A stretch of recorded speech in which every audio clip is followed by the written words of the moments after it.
Yep, that's the best intro I could come up with.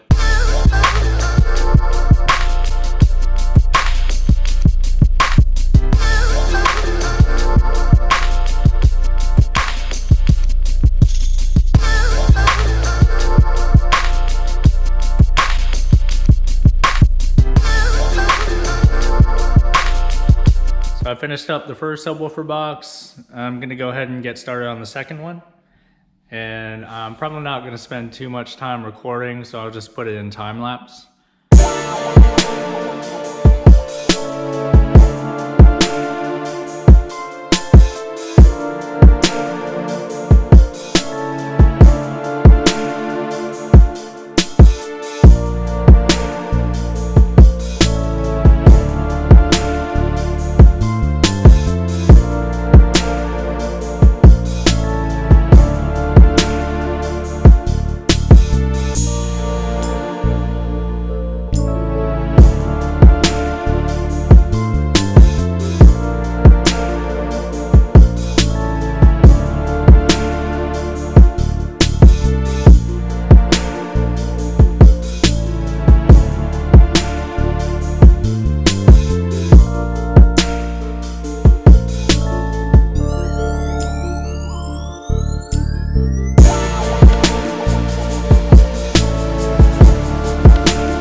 Into an issue when I was doing the threaded inserts on this one.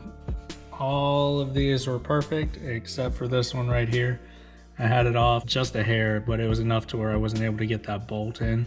Hopefully this will work. I just filled it in with some wood filler and I'm going to try to re-drill the hole, but we'll see how that goes.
Well, I'll go ahead and point this out before somebody else does, but I put a nice little dent in the woofer right here. I dropped my screwdriver on it, so If you're ever working on this kind of sub, just either don't drop your screwdriver or try to put something on top of this so you don't make the same mistake that I did. But turned out pretty nice. I got the second woofer box definitely was a little bit smoother to make. The spot right here is where I want to put the amp rack. I haven't decided what I'm going to do with this hook yet. More than likely I'll try to build around it, but we'll just have to see. But the amp rack is what I'll be working on the next video. It's usually my favorite part of the build. So we'll see you next time.